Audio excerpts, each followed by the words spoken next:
Dicen que lo peor de perderse no es el desconocimiento de tu ubicación, sino la certeza absoluta de que has llegado a un lugar que, bajo ninguna lógica, debería existir. Yo tomé el último metro de la línea 3 hace 2 días, y aunque ahora estoy en mi casa, una parte de mí siente que nunca bajó de ese vagón. Todo comenzó un martes cualquiera. Soy estudiante de arquitectura en la UNAM, y como es costumbre en finales de semestre, salí de la facultad mucho más tarde de lo planeado. Eran las 11:45 de la noche, cuando crucé los torniquetes de la estación Universidad. El ambiente se sentía pesado. Esa mezcla específica de humedad, electricidad estática y cansancio colectivo que inunda el metro de la Ciudad de México justo antes del cierre. Tuve suerte, o eso creí. El tren llegó casi de inmediato. Era uno de los modelos viejos, esos naranjas con asientos verdes opacos y ventanas rayadas por años de vandalismo.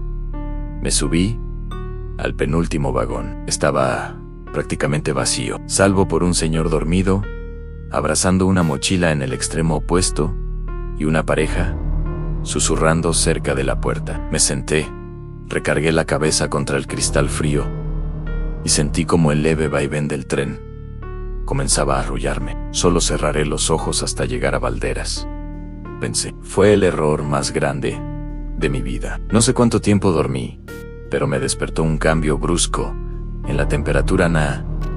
Hacía frío, no el fresco habitual del aire acondicionado, sino un frío seco, subterráneo, que calaba hasta los huesos. Abrí los ojos esperando ver la estación Hidalgo, o tal vez Raza, pero lo único que vi fue oscuridad al otro lado de la ventana. El vagón estaba completamente vacío. El señor de la mochila y la pareja ya no estaban. Me levanté tambaleándome un poco. El tren se movía a una velocidad que nunca había sentido antes. El ruido era ensordecedor, un chirrido metálico constante, como si las ruedas estuvieran a punto de salirse de los rieles. Miré mi reloj, la 1:30 AM.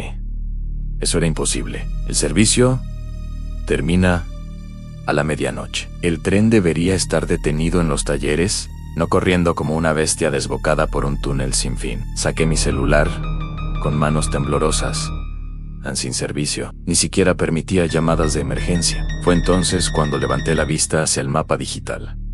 Esa franja de luces LED sobre las puertas que indica el avance del trayecto. Normalmente, las luces rojas marcan las estaciones pasadas y la verde la siguiente. Pero el panel estaba enloquecido. Las luces parpadeaban erráticamente, y el texto que debía decir próxima estación mostraba caracteres rotos, glifos sin sentido que parecían bailar. De repente, el texto se estabilizó. No mostraba indios verdes, ni ninguna terminal conocida. El letrero digital deletreó una sola palabra, lenta y parpadeante: S-I-L-E-N-C-I-O-An. El tren comenzó a frenar de golpe, lanzándome contra el tubo de metal. Las luces del vagón zumbaron y se apagaron, dejándome solo con la luz de emergencia. Esa iluminación tenue y amarillenta que hace que todo parezca enfermo. Miré por la ventana. No había publicidad en las paredes. No había letreros de salida, ni los típicos mosaicos naranjas. Las paredes de la estación eran de piedra bruta, negra y húmeda, como si estuviéramos en una caverna profunda, muy por debajo de la infraestructura moderna de la ciudad. El característico sonido de aviso sonó, ese tururú que todos conocemos, pero sonó distorsionado, grave y lento, como una grabación estirada. Las puertas se abrieron. El aire que entró olía a tierra mojada y a algo más, algo cobrizo, como sangre vieja. Me quedé paralizado en el centro del vagón. Sabía, por un instinto primitivo, que no debía bajar. El andén estaba desierto, iluminado apenas por una luz parpadeante al final del pasillo, pero entonces lo vi. En el suelo del andén, justo frente a las puertas abiertas, había ropa, montones de ropa, chamarras, zapatos, mochilas escolares, dispersos como si sus dueños se hubieran evaporado en un segundo. Y en medio de ese cementerio de prendas, Algo se movió en la oscuridad del túnel, más allá del límite de la estación. No era una persona, era una sombra alargada, desproporcionada, que se arrastraba por las vías hacia la luz del andén. Escuché un sonido húmedo, como carne golpeando contra el concreto, acercándose. And slap, slap, slap. Entré en pánico. Presioné frenéticamente el botón de cierre de puertas, aunque sé que esos botones están desactivados para los usuarios. Cierra, cierra, maldita sea, grité, mi voz quebrándose en el silencio sepulcral. La cosa en las vías se alzó. Pude ver, por un segundo, una mano pálida y con demasiados dedos, agarrando el borde del andén para impulsarse hacia arriba. Las luces del vagón se apagaron por completo. Me tiré al suelo, escondiéndome debajo de los asientos, tapándome la boca para no gritar.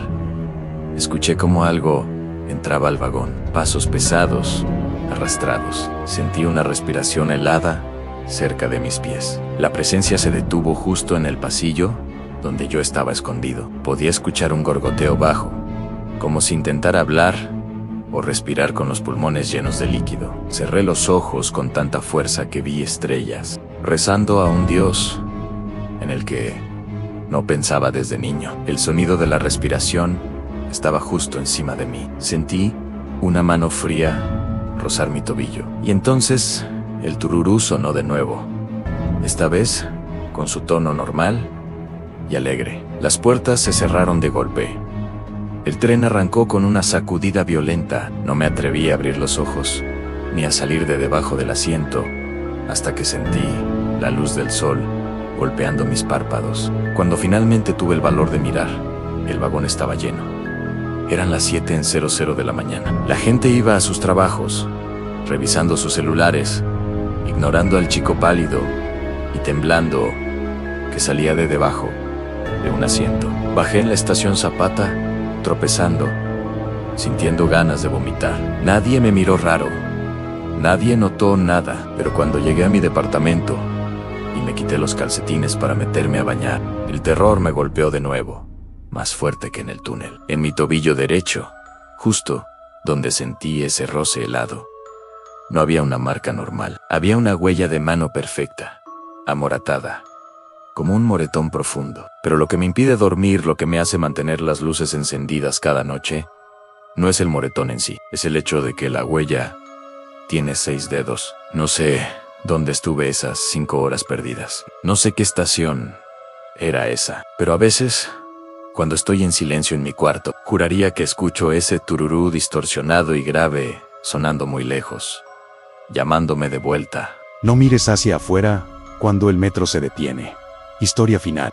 Existe una regla no escrita entre los que viajamos en el último turno del metro. Cuando el tren se detiene en medio de la oscuridad absoluta del túnel, nunca intentes alumbrar para ver qué hay del otro lado del cristal. Yo rompí esa regla una sola vez, y lo que me devolvió la mirada desde la penumbra me ha quitado el sueño para siempre. Era un jueves, cerca de las 11:40 de la noche. Mi cuerpo funcionaba en piloto automático después de un turno doble en el almacén. Bajé al andén de la línea 7, esa que está tan profunda bajo tierra que sientes la presión en los oídos al descender. Cuando el tren llegó, me dejé caer en un asiento del penúltimo vagón.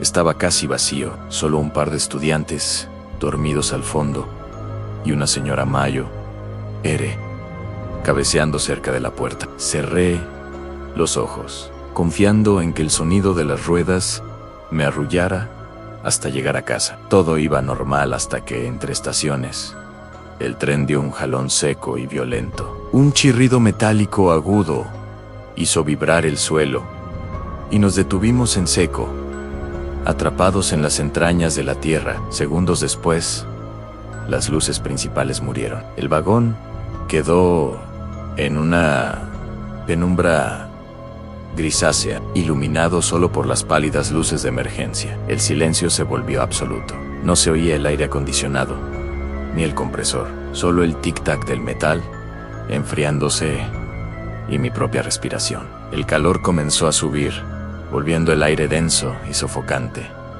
Pasaron 10 minutos. La claustrofobia empezó a picarme en la nuca. Por puro aburrimiento, giré la cabeza hacia la ventana negra a mi derecha. Normalmente, en el túnel, solo ves oscuridad.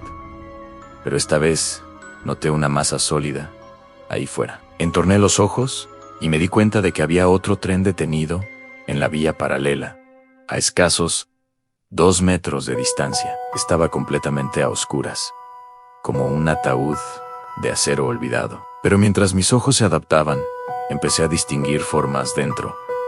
Parecía estar lleno. Todos los asientos estaban ocupados. Una extraña sensación de alivio me invadió. No somos los únicos atrapados, pensé. Saqué mi celular y encendí la linterna, con la intención de ver quiénes eran mis compañeros de desgracia. Apunté el haz de luz blanca a través de mi ventana hacia el tren vecino. El alivio se transformó instantáneamente en un terror frío que me heló la sangre. No eran personas, eran maniquíes, cientos de ellos. Maniquíes de plástico color carne, sentados rígidamente en los asientos. La escena era grotesca. Algunos llevaban ropa de los años 80, otros estaban desnudos, mostrando las uniones mecánicas de sus hombros, pero lo peor era su disposición. No estaban apilados como carga. Estaban sentados como pasajeros. Uno tenía un periódico viejo, otro sujetaba el tubo vertical con una mano de garra plástica. Sus rostros eran idénticos, expresiones vacías y sonrisas rígidas, mirando a la nada. Mi mano temblaba, haciendo bailar las sombras dentro de ese vagón maldito. La luz se posó en uno en particular. Sentado justo frente a mí, Ana, era un maniquí masculino con camisa a cuadros roja. Su perfil de plástico miraba hacia el frente del vagón. Bajé la luz un segundo para secarme el sudor de la mano. Cuando volví a subir el haz hacia él, solté un grito ahogado. El maniquí ya no miraba al frente. Su cabeza estaba girada a 90 grados. Estaba mirándome a mí y me pegué al respaldo de mi asiento. Imposible, susurré. Ya estaba así. Intenté convencerme de que mi mente me jugaba trucos. Mantuve la luz fija en su rostro. Los ojos eran simples óvalos pintados de azul, pero bajo la luz cruda del LED sentía una malicia real emanando de ellos. Me quedé paralizado, atrapado en su mirada. Y entonces vi lo que rompió mi realidad. No fue un movimiento mecánico, fue fluido, orgánico. El maniquí parpadeó. Sus párpados de plástico rígido bajaron y subieron lentamente. Y luego, sus labios sellados se separaron con un sonido húmedo y viscoso, revelando una oscuridad profunda y una lengua que se deslizó rápidamente sobre sus labios sintéticos. Mi celular cayó al suelo. El ruido sonó como un disparo en el silencio. Retrocedí violentamente, cayendo al pasillo sucio. «¡Están vivos!», quise gritar, pero mi voz se quebró. Desde el suelo, miré hacia la ventana. En los destellos intermitentes de la luz de emergencia, vi que en el otro tren ya no solo era el de la camisa a cuadros. Todas las cabezas, absolutamente todas las cabezas de los maniquíes, se habían girado hacia mi ventana. Cientos de ojos pintados, clavados en mí. Vi docenas de manos de plástico levantarse al unísono y presionar contra el vidrio. Escuché el sonido de uñas duras rasguñando el cristal and screech. Screech. De repente, las luces de mi vagón se encendieron con fuerza, cegándome. El tren dio una sacudida brutal y arrancó a toda velocidad. Me levanté y corrí hacia la ventana mientras ganábamos velocidad. Vi por última vez al maniquí de la camisa a cuadros. Ya no estaba sentado, estaba de pie, con la cara pegada a su ventana, y mientras mi vagón se alejaba, lo vi levantar su mano rígida y despedirse con los dedos, moviéndolos, uno por uno. Salí corriendo en la siguiente estación, y no paré hasta llegar a la calle. Nadie me creyó, por supuesto. Dijeron que fue una pesadilla lúcida, pero yo sé lo que vi. He dejado de usar el metro, pero el terror no se quedó ahí abajo. Ayer, en una tienda de ropa, pasé junto a un maniquí elegante en un escaparate. Me detuve porque sentí esa misma electricidad en la nuca. Me acerqué a su rostro inerte, y justo cuando me di la vuelta para irme, Escuché un susurro muy bajo, seco, que venía de sus labios cerrados ante.